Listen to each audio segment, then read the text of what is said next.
영국을 구한 스핏파이어 전투기를 아시나요?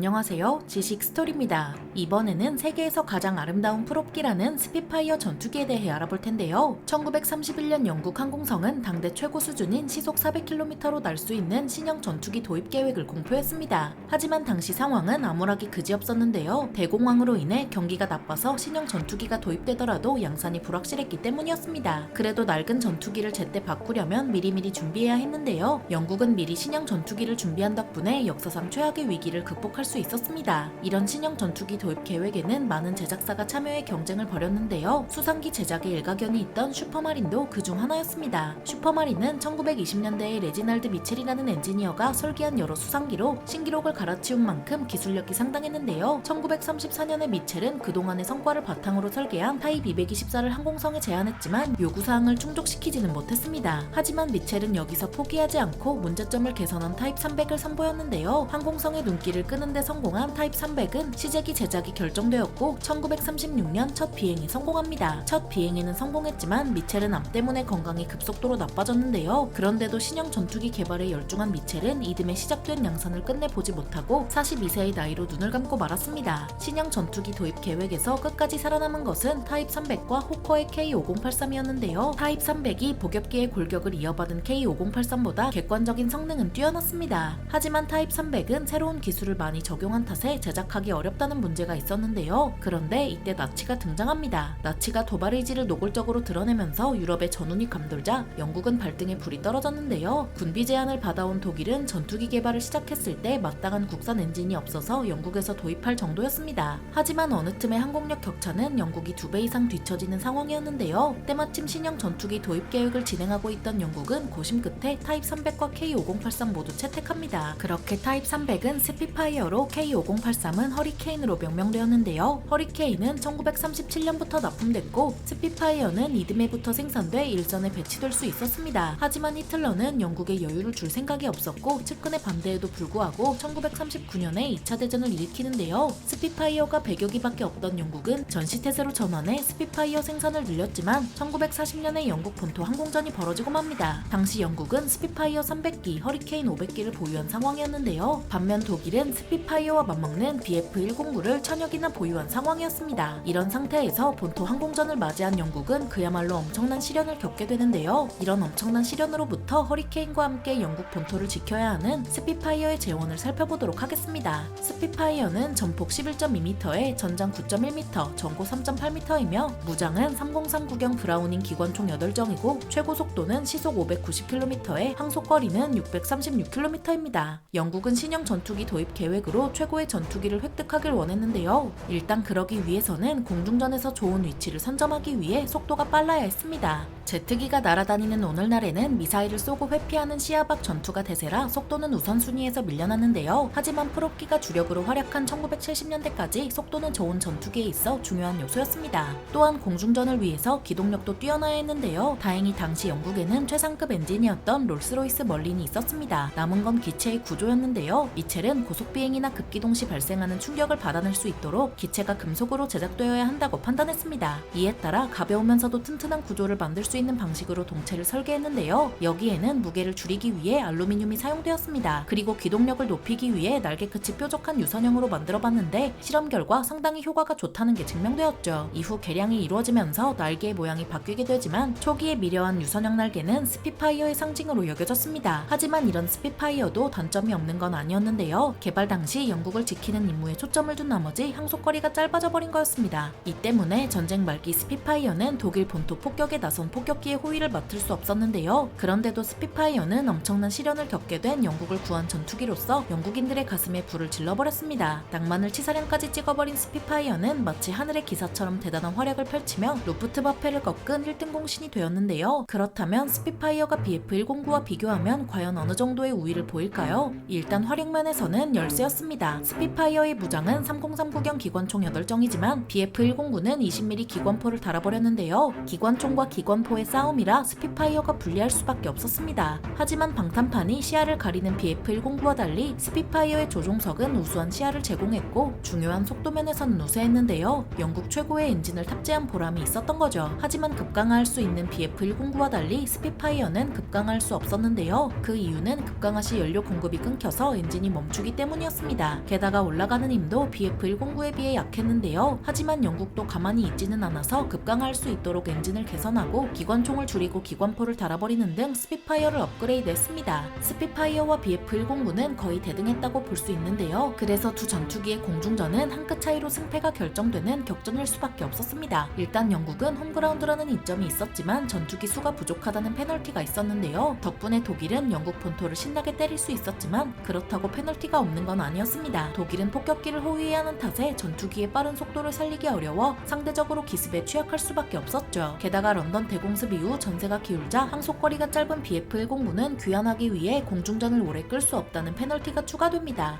영국 본토 항공전에서 활약한 스피파이어는 가히 영국을 대표하는 전투기라 할 수 있는데요. 물론 격추수는 함께 싸운 허리케인이 더 많지만 만약 스피파이어가 없었다면 BF-109는 허리케인을 칠면조처럼 사냥해버리고 영국은 불바다가 되는 엔딩을 맞이했을 텐데요. 정말이지 스피파이어와 허리케인 둘 다 채택한 게 신의 한 수였습니다. 스피파이어는 2차 대전이 끝날 때까지 영국군과 영연방군이 있는 곳이면 어김없이 나타나는데요. 2차 대전이 끝나고 난 뒤에는 동남아시아, 중동, 한국 등에서 활약했습니다. 총 2351기가 생산된 스피파이어는 약 30여 개국에서 운용했고 그 중에는 소련도 있었는데요. 영국은 소련의 1200기의 스피파이어를 공여했지만 소련의 거친 환경에서 자주 고장나는 탓에 명성에 비해 많이 운용하지는 못했습니다. 하지만 스피파이어는 지속적인 개량 덕분에 제트기 시대가 도래한 후에도 사용될 수 있었는데요. 스피파이어는 부족한 화력을 보완하기 위해 B형부터 기관총을 4정으로 줄이고 20mm 기관포를 달기 시작했습니다. 그리고 2형에 이르러서는 3039경 브라우닝 기관총을 59경 브라우닝 기관총으로 교체했는데요. 이외에도 다양한 파생형이 있는 스피파이어는 함재기형도 존재합니다. 스피파이어의 함재기형은 시파이어라고 부르는데요. 시파이어의 화력 중에서 가장 유명한 건 전함 티르피츠를 공격하는 부대를 호위한 거죠. 원본인 스피파이어에 비하면 존재감이 부족하지만 우리로서는 고마운 존재인데요. 시파이어는 6.25 전쟁 때 머나먼 한반도까지 와서 공산군에 맞서 싸워줬습니다. 하지만 제트기의 시대가 도래하자 스피파이어도 진화할 수밖에 없었는데요. 프롭기인데 도태되는 게 정상 아니냐고요? 스피파이어가 어느 나라 전투기죠? 홍차와 기행으로 유명한 영국 아닌가요? 스피파이어의 뒤를 이은 어태커는 스피파이어 개량형의 함재기형에 제트 엔진을 달아버린 참으로 기묘한 물건입니다. 프롭기에 제트 엔진을 달면 실패하는 게 보통이지만 어태커는 쓰러지지 않았는데요. 당시 영국은 다른 전투기를 염두에 두고 있었지만 부족한 모습만 확인했고 스피파이어를 계승한 어태커를 채택하게 됩니다. 스피파이어의 제작사인 슈퍼마린은 어태커가 마음에 들었는지 어태커의 후퇴액을 적용한 스위프트를 선보이는데요. 하지만 스위프트는 너무 급하게 도입한 탓에 다양한 문제가 속출했습니다. 이미지만 깎아먹은 슈퍼마린은 1958년에 스피파이어 최종 진화형인 시미터를 선보이는데요. 이런 시미터는 1969년까지 사용되었습니다. 그러니까 2차 대전부터 냉전 시대까지 스피파이어의 의지가 이어졌다는 거죠. 영국 총리인 윈스턴 처칠은 스피파이어의 활약에 대해 이렇게 말합니다. 역사를 통틀어 이토록 적은 사람에게 이토록 많은 사람이 이토록 큰 도움을 받은 적은 없었다. 세계에서 가장 아름다운 풀업기라는 스피파이어 전투기에 대해 알아봤는데요. 영상이 유익하셨다면 구독과 좋아요 부탁드립니다. 감사합니다. 지식 스토리였습니다.